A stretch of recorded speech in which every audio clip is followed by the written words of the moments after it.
Price the Lord. താവോട്ട് വായിച്ചാട്ടെ 83 സങ്കീർത്തനത്തിൽ നിന്ന്. അവരുടെ പേര് ഇനി ആരും ഓർക്കരുത്, അവരുടെ പേരിനി ആരും ഓർക്കരുത്. അവർ ഇങ്ങനെ ഐക്യമത്യത്തോടെ ആലോചിച്ചു, നിനക്ക് വിരോധമായി സഖ്യത ചെയ്യുന്നു. സഖ്യത ചെയ്യുന്നു. പെട്ടെന്ന് വായിക്കാം. എല്ലാവരുടെയും ഏദോമ്യരുടെയും ഇസ്മായിലരുടെയും കൂടാരങ്ങളും മോവാബ്യരും ഹഗ്ഗാരും കൂടെ ഹെബാലും അമോനും അമാലേക്കും ഫെലിസ്തീയ ദേശവും സോർ നിവാസികളും അശൂരും അവരോട് യോജിച്ചു. കണ്ടോ എത്ര ആളായി നോക്കി. ഇന്ന് മിഡിൽ ഈസ്റ്റിൽ യഹൂദിനെതിരെ നിൽക്കുന്നവർ മുഴുവനുണ്ട്. ഈജിപ്ഷ്യൻസ്, ലെബാനോനിലെ ആളുകൾ, ഹിസ്ബുള്ള, ഹമാസ്, ഗസ, അതുപോലെ തന്നെ സിറിയ, അശൂര്യർ. സ്തോത്രം. ഇന്ന് ഇസ്രായേലിന് വിരോധമായി നിൽക്കുന്ന എല്ലാ രാജ്യങ്ങളുമുണ്ട്. എസെക്കിയേലിൻ്റെ പുസ്തകത്തിൻ്റെ ഭാഗം കൂടെ നമ്മൾ ഒരുമിച്ചെടുത്ത് ചിന്തിക്കുമ്പം ഇന്ന് ഇസ്രായേലിനെതിരായി നിലകൊള്ളുന്ന സകല രാജ്യങ്ങളും ഇവരൊക്കെ എതിരാണെന്ന് നമുക്കിപ്പോൾ അറിയാം. കാരണം ഇസ്രായേൽ സ്വതന്ത്രമായ 1948-ലും 67-ലും 73-ലും ഈ രാജ്യങ്ങളൊക്കെ ഇവർക്കെതിരെ യുദ്ധത്തിന് വന്നായിരുന്നു. അത് കണ്ട ജനതയാ പലരും. നമുക്കിവിടെ കൂടിയിരിക്കുന്ന എല്ലാവരും അത് കണ്ടിട്ടില്ല, എന്നാൽ നല്ല പ്രായമുള്ള പലരും അത് കണ്ടിട്ടുണ്ട്. ഇത് സംഭവിച്ചു. എന്നാൽ സ്തോത്രം 2700 വർഷം മുമ്പും 3000 വർഷം മുമ്പും ഒക്കെ ഈ പ്രവചനം എഴുതുന്ന സമയത്ത് ഈ ജനതകളൊന്നും ഇങ്ങനെ അല്ലായിരുന്നു. അതാണ് നമ്മൾ മനസ്സിലാക്കേണ്ടത്. റഷ്യയോട് വിളിക്കുകയാണ്, റഷ്യയെ വിളിക്കുകയാണ്, റൂസിനെ വിളിക്കുകയാണ്, നിന്നിൽ 6-1 ശേഷിപ്പിക്കും. ആ പ്രഭുവിൻ്റെ പേര് വിളിക്കുന്നത് പ്രഭു അതിൻ്റെ മേൽ ഭരിക്കുന്നത് കൊണ്ടാണ്. നിന്നിൽ 6-1 ശേഷിപ്പിച്ച് നിന്നെ ഇസ്രായേൽ പർവ്വതനിരകളിൽ വരുത്തും. 38-ാം അധ്യായവും 39-ാം അധ്യായം കൂടെ വായിക്കുമ്പോഴേ നമുക്കത് മനസ്സിലാകത്തുള്ളൂ. 6-1 ശേഷിപ്പിക്കും, നിന്നെ വഴിതെറ്റിക്കും, നിന്റെ താടിയിൽ ചൂണ്ടൽ കൊടുത്തും 6-1 ശേഷിപ്പിച്ച് ഇസ്രായേൽ പർവ്വതനിരകളിൽ വരുത്തും. ഇനിയൊന്ന് ആലോചിച്ച് നോക്കിയേ, ഈ റഷ്യ എന്നാ ഉണ്ടായേ? ഇന്ന് നമ്മളൊരു മാപ്പ് എടുത്ത് നോക്കിയാൽ മാപ്പിൻ്റെ ഭൂമിയുടെ പകുതി ഭാഗവും റഷ്യ എന്ന് നമുക്ക് തോന്നും. അത്ര ഭയങ്കര ഒരു രാജ്യമാണ് റഷ്യ. എന്നാൽ പണ്ട് ഇത് അങ്ങനല്ലായിരുന്നു. കടൽ കൊള്ളക്കാർ ജീവിക്കുന്ന ഒരു തടാകത്തിൻ്റെ ചുറ്റുമുള്ള ഒരു കുറച്ച് സ്ഥലം മാത്രമേ ഉള്ളായിരുന്നു. ഒരു വില്ലേജ് മാത്രമായിരുന്നു വാസ്തവത്തിൽ ഈ റഷ്യ. ഈ കടൽ കൊള്ളക്കാർക്ക് വിളിക്കുന്ന പേരാണ് റൂസി. റൂസി അല്ലെങ്കിൽ റസി. അറബിയിൽ റഷ്യക്ക് വിളിക്കുന്ന പേരെന്താ? റൂസിയ എന്നാണ്. റൂസിയ, റഷ്യ എന്നല്ല.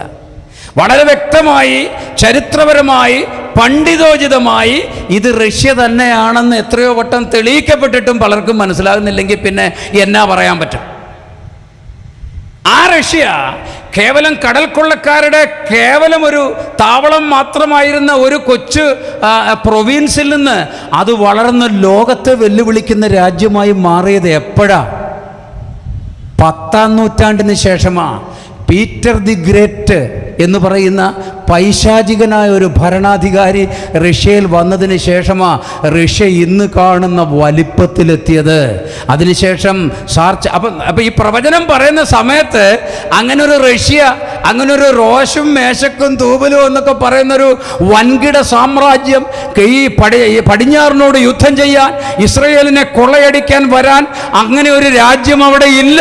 എന്നാൽ പ്രവചനം നിവർത്തിക്കേണ്ടതിന് അത് ഉണ്ടായി വന്നു.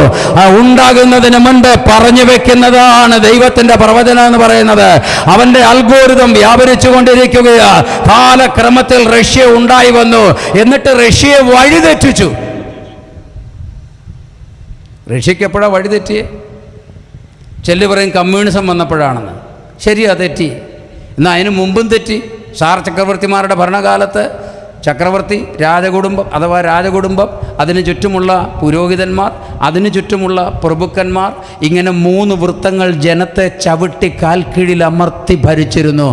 ആർക്കും ശ്വാസം മുട്ടിപ്പോകുന്നൊരു ജീവകാലമായിരുന്നത്.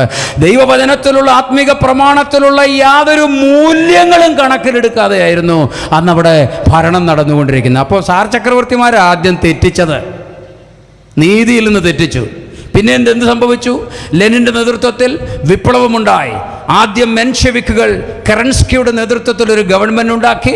അതിനുശേഷം ബോൾഷെവിക്കുകൾ വ്ളാഡിമിർ ഇലീച്ച് ലെനിൻ എന്ന കമ്മ്യൂണിസ്റ്റ് നേതാവിൻ്റെ നേതൃത്വത്തിൽ ഒരു ഗവൺമെന്റ് ഉണ്ടാക്കി. USSR എന്ന പേരിൽ ലോകത്തെ മുഴുവൻ ഞെട്ടിപ്പിക്കുന്ന ഒരു ശക്തിയായി വളർന്നു വന്നിട്ട് ഒടുവിൽ എന്ത് ചെയ്തു? ഗോർബച്ചേവിൻ്റെ കാലം വന്നപ്പം 90കളുടെ തുടക്കത്തിൽ ഗ്ലാസ്നോസും പെരിസ്ട്രോയിക്കയും അജണ്ടയായി കൊണ്ടുവന്നു. സോവിയറ്റ് യൂണിയൻ പിരിച്ചുവിടപ്പെട്ടു. അനവധി രാജ്യങ്ങൾ, ഉക്രൈൻ അടക്കം അനവധി രാജ്യങ്ങൾ മാറിപ്പോയി. റഷ്യ എന്ന ഒരു രാജ്യം മാത്രമായിട്ട് അവശേഷിച്ചു. അത് കഴിഞ്ഞ് പിന്നെയും ചരിത്രം മുൻപോട്ട് വരുമ്പോൾ ഇപ്പോൾ നടന്നുകൊണ്ടിരിക്കുന്ന യുദ്ധം നിങ്ങൾക്കറിയാമല്ലോ. അല്ലെങ്കിൽ തന്നെ സോവിയറ്റ് യൂണിയന്റെ തകർച്ചയ്ക്ക് ശേഷം പട്ടാളക്കാർക്ക് കാശ് കൊടുക്കാനുള്ള പൈസ റഷ്യൻ ഗവൺമെന്റിന്റെ കയ്യിലില്ല.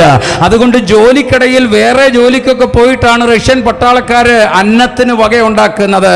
എന്നാൽ അതിൻ്റെ കൂടെ ഈ സ്തോത്രം യുക്രൈനെതിരെയുള്ള ആക്രമണം കൂടി ആയപ്പോൾ റഷ്യ സാമ്പത്തികമായി വലിയ ഞെരുക്കത്തിലേക്ക് താഴുകയാ. അപ്പോൾ 1/6 ശേഷിച്ചു എന്ന് പറഞ്ഞാൽ ഏറെക്കുറെ ഇപ്പൊ കറക്റ്റാ. സ്തോത്രം. ഇനി റഷ്യക്ക് കാശ് വേണം. കാശിന് വേണ്ടി റഷ്യ വരും. എവിടെ വരും? മിഡിൽ ഈസ്റ്റിലേക്ക് വരുമെന്ന ദൈവത്തിന്റെ വചനം പറയുന്നത്.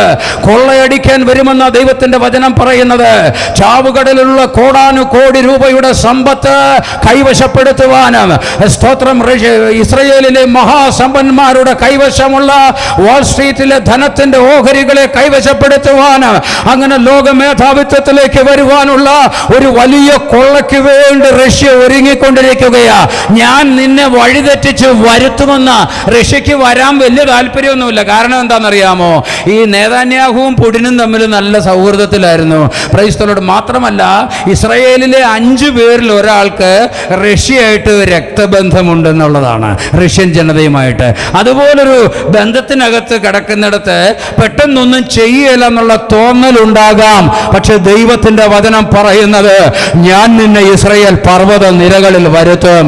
ഇസ്രയേലിന് പിന്നിൽ നിന്ന്, മറ്റ് മുസ്ലിം രാജ്യങ്ങളുടെ പിന്നിൽ നിന്ന് ഇസ്രയേലിനെതിരായിട്ടുള്ള യുദ്ധത്തിൽ 1948-ലും 67-ലും 73-ലും ആയുധങ്ങൾ കൊടുത്ത് റഷ്യ സഹായിച്ചു കൊണ്ടിരുന്നു. സ്തോത്രം. മെഡിറ്ററേനിയനിലെ സിറിയയുടെ തുറമുഖത്തും, സ്തോത്രം, ഗാസ മുനമ്പിലുമായി വൻകിട തുരങ്കങ്ങൾ ഉണ്ടാക്കി കോടാനുകോടി ഡോളർ വിലമതിക്കുന്ന ആയുധങ്ങൾ റഷ്യ അവിടെ ശേഖരിച്ചു വെച്ചിരിക്കുകയാണ്. ആ ആയുധ ശേഖരം 67-ൽ ഉപയോഗിക്കപ്പെട്ടു. ആ ആയുധ ശേഖരം 73-ൽ ഉപയോഗിക്കപ്പെട്ടു. Praise the Lord. സിറിയയുമായിട്ടുള്ള ഉടമ്പടി അനുസരിച്ച് എപ്പോഴും 11 റഷ്യൻ കപ്പലുകൾ അവരുടെ തുറമുഖത്ത് പടക്കപ്പലുകൾ നിർത്തണം. കണ്ടോ എന്തിനാണ് ഈ രാജ്യങ്ങളെ പിന്നിൽ നിന്ന് സഹായിച്ചു കൊണ്ടിരിക്കുന്നത്? ഈജിപ്തിനെ സഹായിക്കുന്നത്, ഇറാനെ സഹായിക്കുന്നത്, അല്ലെങ്കിൽ സിറിയ പോലുള്ള രാജ്യങ്ങളെ സഹായിക്കുന്നത് റഷ്യ. അവനൊരു ലക്ഷ്യമുണ്ട്. അവന് ദൈവം ഒരുക്കിക്കൊണ്ടിരിക്കുകയാണ്. അവന്റെ താടിയലിൽ ദൈവം ചൂണ്ട കൊളുത്തിക്കൊണ്ടിരിക്കുകയാ. എന്ന് പറഞ്ഞാൽ ഏത് നിമിഷത്തിലും ഇനി 3ാം ലോക മഹായുദ്ധം കയറി വരും.